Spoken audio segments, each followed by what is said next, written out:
Breakfast Club. That was a worldwide exclusive Mary's newest single. Whole damn year. Listen, it's not just Mary. It's Mary J. Blige, the queen of hip-hop soul, okay? The legend. Let's be clear. Well, good morning. Let's be clear. Good morning. The record sounds amazing. Thank you. Who wrote the record? Emily, Sandy.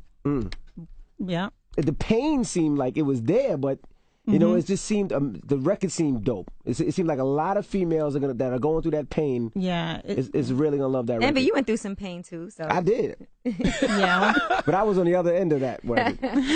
He was causing the pain. I was causing the pain. Oh. I was causing the pain. Yeah. Yeah. Now, the name of your new album is The London Sessions. What made you want to record in London? Why was London the inspiration this time? Well, London was the inspiration because of the record we did with Disclosure, the FPU record. Okay. And it exploded in London. And when we did over here at Terminal 5, the response was it was just ridiculous. And it started trickling over here, and people started responding over here positively on the record. And the idea was to do an EP, a full, with Disclosure. Okay. And I just signed to a new label. But before I signed to the label, we met with Steve Barnett, who's the head of Capitol Records. And we told him the idea about doing an EP with Disclosure, and he was like, "Forget the EP. Let's do a whole album, absolutely, and surround you with the culture of all the young upcoming producers and singers and writers over there, from Sam Smith to Emily Sandy to Naughty Boy, Jimmy Napes, and just the young talent that's over there, and surround me with them and do a full album called The London Sessions over there." And that's how the London Sessions was born. Right. Were you familiar with a lot of those producers and artists already? I know you knew Sam Smith already. Yeah, and I was familiar with Emily. Yeah, so I was already familiar with Sam and Emily. And I'd heard some stuff from Naughty Boy. And you had Sam Romans is a writer on this as well. He's a writer from overseas. He's amazing. And someone else, Egg White, who's a writer who wrote for Adele, Pink. And Craze and Hoax, they're producers from over there as well. So did you stay in London the whole time? Yeah, I was in London for like almost the whole summer. But I had the most fun because it's so expensive over there too. I love it. Yeah, but it was fun. Yeah. It's not expensive for Mary J. Blige. I'm just saying. That was expensive. It's expensive. You don't even for realize everybody. how much you're spending because of the pounds, and then you're like, oh, this costs £100, and then you're like, that's like $200. The pound is killing the dollar. And so they come from over there and shop over here. Right. That's what we come over there. We don't never shop over here. So, yes, it's really expensive. How did you like to feel the music? Because it's totally different. It's not your usual Mary type of music, but it still sounds great. So how did you get adapted to that feel? I love the feel. The whole club music thing that we grew up on, I knew that. We knew that. Right. But we loved that and we missed that. And the fact that Disclosure brought that back, and they really, I don't know how they know what they know, or the history. I don't know how they know, but they sound like, their music sounds like what we grew up on. It's soulful. It's crazy, and it's that real house, mute feel. Jungle Brothers, 4 a.m. at the Tunnel, the last couple of songs at the Tunnel, Yeah, and they know their hip-hop homework, too. So, I mean, it's new, but it's not new, right. But it's new for me because all I've ever done was hip-hop and R&B. But I've stepped out and done stuff with Bono and Sting and Elton John. I've been out, but everybody was trying to keep me in this box. Right. But this is my chance to break out because it's time, and not to break out and leave things behind because I'm married, as you can hear, on Whole Damn Year. But just to expand and show, and just to grow for myself. I need it. I need to grow. Now, what's the 411? That came out in '92. Did you ever see yourself having this kind of career, being around this long? Not at all. Wow. If you'd have told me this was going to happen back then, I'd have been like, you're lying. Yeah. Was there any reflection in London? Like, I'm in London recording an album. I started in Yonkers. You know what? I've been to London so much. I just was enjoying it for the first time because I never really enjoyed it like I did this time. So it wasn't like, oh man, I started from here. Now I get it now. I get where I'm at. I get where I came from to where I'm at now. So it's not like, oh shoot, I used to be here and now I'm here. I understand it. I know where I have to go now. Do you ever feel like the OG? Because like K. Michelle was here and she damn near started crying. When her eyes got all watery. She was like, oh Right. my God, is that Mary? Mid-interview, she stopped and said, "That's Mary," Wow. Like, are they running up on you asking you for advice? Like, how do I stay around this long? Well, they're not really asking me. They're just thanking me, you know, for, I guess, staying so strong and doing what I do and being a positive representation for women, and even a negative one sometimes, because we are all human. So just being Mary J. Blige and standing on my shoulders is what they're thanking me for. So are they asking me for advice? Not really. There's been a resurgence of a lot of the artists that came out around the same time you came out. You've had the longevity, but some of these artists are trying to like come back out, and they have reality shows. Do you pay attention to that? Like, do you say, oh, look, Jagged Edge, you know, they just came back out? Or do you pay attention to like SWV has a reality show? Do you look at those things and make you nostalgic? And I think I was on my second album when SWV came out with their first, and they're, you know, it's SWV.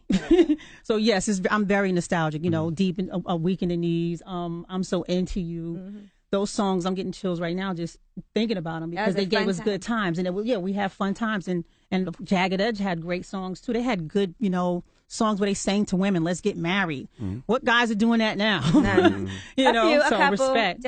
I feel like they're trying to bring that back now. I feel like some of the male artists that are coming out now, like obviously Miguel, but like Adrian Marcel and, you know, Sebastian Michael, like I see these guys trying to kind of, August Alsina. Yeah, Miguel is definitely doing it. Miguel and Sam. Sam's album is, of course, a love album. It's about love, you know, love songs. Like, what do you listen to now that gives you that feeling? Sam. And Miguel. Miguel is amazing. What about on the hip hop tip? Because you were known for flipping a hip hop record. You know, every once in a while, you know, you would sing it over. Do you ever hear like the Bobby Shmurda record? Be like, you know, you should give me, I like give me 8 bars on that. I saw the video too. I was like, yes, the kids need this. They need to see, you know, that feeling. Like that reminds us of when, you know, when we were growing up. That Bobby Shmurda. That dance is you and Diddy. That's you and Diddy. That's y'all. Exactly. So yeah. Yeah, you was flipping the Black Moon records back in the day. That was really like the real. I still love Black Moon. I listen to Black Moon radio. I listen to Shook One's radio on Pandora. Like, I'm still a hip hop to the day I die. I can't help it. It's in me. It's in my DNA. You said they used to try to keep you in a box. Did they try to keep you heartbroken? Because everybody says we love when Mary J. Blige is heartbroken because she makes great music. We don't like happy music from Mary J. Blige. Did they try to keep you in that space too? Yeah, I won't say everyone, but a lot of people would have rather that I stayed, you know, messed up and sad, because that's where they were. But when you grow, you're going to lose some people. And they're either going to follow you later or they're not. And that's the chance you got to take as a leader. So they hated when you fell for Kendall. Like, nope, we don't want you happy. No happy. You know, surprisingly, a lot of my fans was like, yeah, girl, yes, because I wanted to get married too. And then a lot of them was pissed. They were very upset, but like, be sad with me. Well, yeah, but I have, you know, life is not just one thing. It's not sad. It's not all happy all the time either, you know. And, you know, the Whole Damn Year song, it just basically is about that woman at work smiling all the time, but she's all jacked up. You know, she's going through it. And everybody thinks she's good, but she's not. You know, but she's in recovery, you know, into repairing herself, her body. That's what the song said. Thank God social networking wasn't around. Like when you first came out, boy. Oh, thank God. How do you think that would have affected your career? It would have. My career would probably be over if social media was up. Oh, you'd have been Rihanna. Because I was a tyrant. I was a tyrant. I was terrible. Anything? They was banning me from places. Me and my crew was awful. And mostly it's your crew more than it's you. Absolutely. You ever thought about writing a book? I mean, all your music has been so autobiographical, but just actually putting it out and writing for people? I'm thinking about it. Yep. Mary J. Blige, My Life. No, what's the 411? Oh, My Life would be dope. That's too. a great title for a book about. Hell yeah. I mean. Jesus Christ. All right, you ready? No. Where would you start though? Like, say you were gonna put out a book. Where would you start? Would you start with, like, you know, your early days being raised and? Yeah, you would have to start early. I would start early because people need to know how you got, why you were so damaged, why you drank so much, why you hated yourself so much. They need to know where it came from. You can't just jump out there and say, well, I was suicidal, I was this, I was that. And they're like, well, why? You know, so yeah, you have to start from, I would start from the beginning, yeah. Why were you all those things? I can't, it's so many things. And I really don't want to do that on this interview right here. Yeah. I always wanted to ask you, what made you get on Can't Knock the Hustle? Because Jay was a new artist. I mean, nobody knew Jay was going to be Jay. They asked. You know, it wasn't like he was big at the time, or Nas. Like, what made you want to do that record with him? Well, Damon Dash asked me to do it, and they played me the record in the studio, and I lost it, and I got on the record. He was dope then, and it was his first album. So the record was already crazy. I just sang to it. Did you see him being the Jay he is now? Yeah, I did. I saw that he was something incredible and fresh, and the tone of his voice was like, wow, who is this kid? All right. And look at him now, All right. He knew, obviously. Whatever happened with the Ghostface, All That I Got Is You? Because you were on the song, and then the video came out, and then they had to take you off. What happened with that? That was some label stuff, I guess. I don't even really know about. I remember the song being out, but I think it had to be some label stuff. Somebody at the label saying no for whatever reason. I don't know. Was it always hard for you being in the middle? Because there were all kinds of issues with different women, with each other that you were around. Like if, Faith and Little Kim don't get along, or this person and that person. Did you feel like you ever had to choose sides? No, because I know how to love my people and stay neutral. But I know how to love them for real. And if they don't love me, because I like someone else, then they're not really, my friend, unless someone has like a beef, And sometimes you have to choose side when it's a beef, but it never really got to that when I was around. Right. Later, it started getting to that. What's your relationship like with Diddy now? That's my family, forever. I saw the documentary, and of course, y'all had y'all ups and y'all downs, but you seemed to be upset with him when he went and signed Faith, because it was like he was making a Mary J. clone. Yeah, I was hurt. I'm not going to, and he knows I was hurt, but, I got over it because I understand the business of it all. Like, if I was him, I would have made another Mary J. Blige, too. So I get it, but that, when you don't understand the business, you take it personal. But I get it now. Absolutely. Have a lot of people approached you about doing like television shows now, or maybe like documentaries, docuseries about making this album? Did you do a lot of filming for it? I actually did a documentary of the whole thing, so that should be coming out around the time when the album comes out. Oh, okay. Now we talked about R&B earlier, but what hip hop do you listen to that you like, that that you wouldn't mind doing songs with? Like what artists that 'cause I know you love hip hop so much. Like who do you enjoy in the hip hop game now, if there is anybody? Drake. Drake is one of the best of his generation. He just is, to me. Absolutely. You don't feel like he's competition as an R&B singer? Shut up. Shut up. Shut up. Shut up. Shut up. Don't mind him. This guy here. Now, you put out the album this summer, to Think Like a Man 2 soundtrack, and the LA Times headline was Mary J. Blige put out an album. Did anybody notice? Did that upset you? No, not at all. Because of the politics of it all. All right. It was so much going on, and we had so little time to get it out, and I don't want to go into that. It's like I said, it was the politics of it all. You still enjoy making music? You still love it? Is the same as you did it before? Yeah, now I do. There was a point when I started feeling like, it was becoming grueling and it was becoming a job. But I got my freedom back in it now. I love it again. Like I really love it again. So as you can, I don't know if when you hear the album, you'll know that I love it again. You mentioned earlier that a lot of the new artists are standing on your shoulders. Whose shoulders did you stand on? I stand on Shaka Khan's, Anita Baker's. Of course, everyone stands on Aretha Franklin's shoulder. Tina Marie. Yeah, all of, did I say Anita Baker? Yeah. When's the last time that you met somebody and you were overwhelmed? Like, who was the last person that you would say you met for the first time and you were like, wow, I can't believe I just met? You done met everybody. What about Barack? Yeah. Okay. How was that? How was that meeting? That was crazy. It was unreal. It was surreal. I was just looking at him like, I can't believe we're here. I can't believe he's here, and we're here, and I'm looking at you, and I'm blessed to be in a time where I'm at the White House looking at our first black president and his beautiful wife, and they like me. Like for real. They probably came up off your music, more than likely. I'm sure they did, because they're fans, and they're always like, oh, we want Mary to come sing this at the White House. Oh, we want Mary to come to Michelle's birthday party. They just, they're like us. They're beautiful people. All right. Now, listen, how many people got fired because of the crispy chicken commercial? Well, from your team. Like, who did you and Ken Do have to get rid of because of that? Well, that was, we had Yeah, we just had to get rid of our agency because that was a hiccup. You know, that was all of our faults. Nobody was really paying attention. I didn't know. I was like, what the? When I saw it later, I was like, what was I thinking? I wasn't thinking. Funny thing is, everybody seems to like it now. Everybody now, seems even to like right it now. now. You see people just singing it for no reason. It's Crispy catchy. chicken, fresh lettuce for no reason. Because it's the song, Don't Mind. Everybody loves the song, Don't Mind. And the song is so great. I was trying to sell the record, actually. Really? But I was like, why did I say crispy lettuce or something? Damn!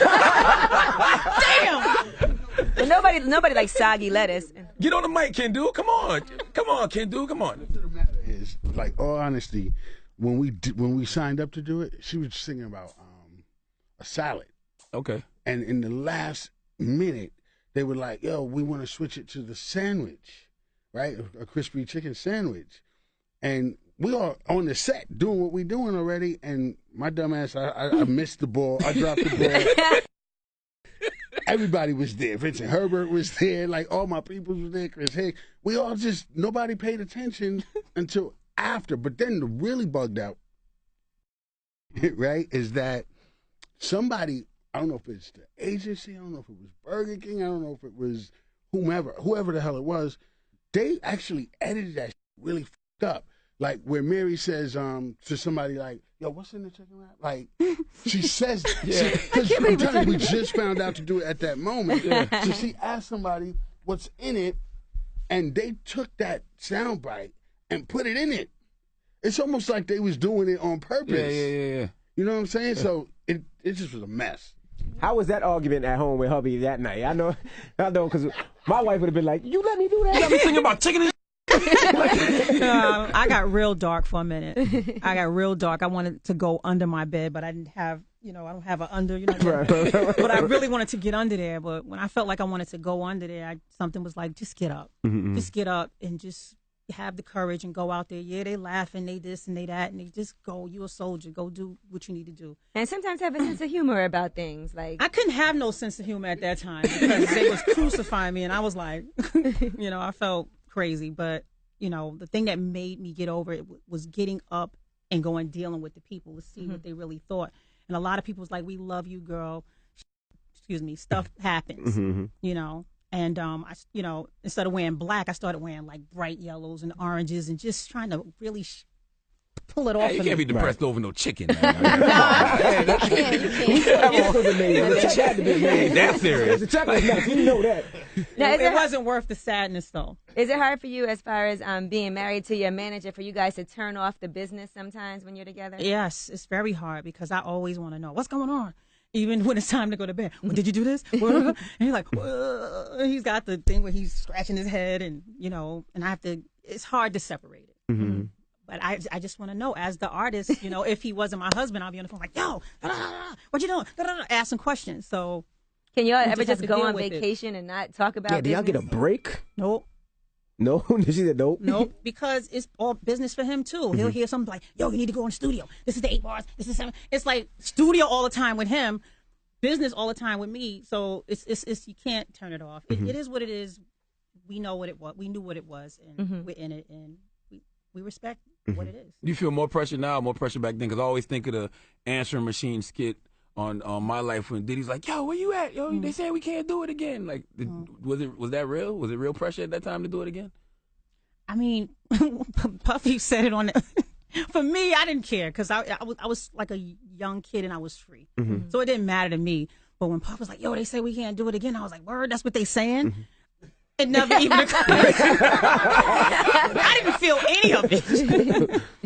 But the older you get and the longer you're in this business, the pressure starts to become real. Yeah. Is it still real now? Is the pressure still real? Yeah, it's real.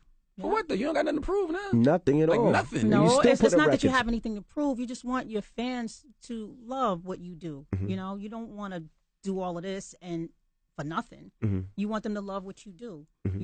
And so I mean, to express myself is honest, Right. and so they're gonna love it. But I have to be careful because I've expressed myself a couple of times before, and they was like, they didn't love it. So it's more pressure every time, and you have to think about what you're doing. You have to understand that people are not idiots and they're not stupid and they can't be tricked. Mm-hmm. You gotta be real with them. Right. Do you ever feel like you have to? We talked about the box earlier. Step out that box. For instance, like strip clubs are big. Back then they weren't. Go. No, I'm just curious because if you look at Beyonce, she did records that hit in the strip club. Right? Would you ever say, you know what, I gotta get that audience, or you just say, F it, I'm gonna stick with Mary? Well, I mean, I have to be honest. I shot a video, Mr. Wrong. I shot it in a strip club with strippers in it, and later on I was like, why did I do that? I'm Mary J. Blige. I didn't have to do that. But you know, He said you took all the strippers out. we all try. You know, we try. It's a business, so we want to see. You know, there's women that love Mary J. Blige in the strip clubs. But the way you get them is not to cater to them, not disrespect them or not cater to them, but not go and do what they, you know what I'm saying? I can't do what they do. You have to be yourself. That's why they loved you in the first place. I'm surprised they don't straighten up when you come around like, oh, it's Mary. I don't know if I can get naked in front of Mary. Oh, no, they just... No, they be right there like girl. They be all... They be like, we know Mary got money. Nah, it's beautiful, though. They're just free and they just love me. So does the music feel free now when you record it? When I hear Be Happy, I hear freeness. Like, that's one of my favorite records ever. I think I listen to Be Happy at least 3 times a week. Wow. Just because it changes my mood all the time. Okay. Yeah. Well, that's good. Yeah, this freedom. All right. First of all, going to London was freedom. You know, it was a whole step out of the comfort zone, step out of the United States of America, step out of what we do. And just to do all the different kind of music that I did was just like freedom. What songs would you say you get most emotional when you perform? Oh, wow. I'm Not Gonna Cry. No More Drama. And Take Me As I Am. Yeah. I think that's about it right now. I mean, it's everything because I love everything. And Love No Limit. The original one. Man, Waiting to Exhale, Not Gonna Cry, that will make anybody. That movie always makes me emotional, especially because of that song, I think. Yeah. Yeah, I don't like that record and Man in the Mirror. I can't listen to. And Lady Antebellum Needs You Now. I don't. Them 3 records, instant tears. I can't listen to those 3 records. You ever get tired of doing the Mary Bop, the Real Love, or Reminisce? Come on, because you got to do it every time. It's like, oh, here it goes. I can't help it. What else am I going to do? Everybody else is doing it too because the music just make you just... And if you do it now, they'd be like, look at Mary trying to do the shmoney dance. I've been doing this. Yeah, I can't help it. We appreciate you joining us this morning. Absolutely. Oh, thank you guys. I never It's been thought a this was pleasure. going to happen. I didn't think it was going to happen either. I was like, Mary J. Blige is for real going to come up here? She comes to this little I ratchet feel ass like we show. official. I feel like we kind of official now. A little bit. You've been official. No, seriously. Mary J. Blige came up here to see the Breakfast Club. They're going to be like, why Mary did she have to do that? Oh, I did. Well, we appreciate it. We appreciate it. And you are a legend. Absolutely. I don't even like to call you the Queen of Hip Hop Soul. I just like to call you the Queen, period. Oh, that would be great if you stopped calling me the Queen of Hip Hop Soul. I appreciate it. Oh, you don't like that label? Just call me the Queen. Word, Thank okay. you. Got you. Ladies and gentlemen, it's Mary J. Blige. The album comes out December 2nd. And what's the name of the album? London Sessions. Album December 2nd. All right, make sure you pick it up. And it's The Breakfast Club. It's Mary J. Blige.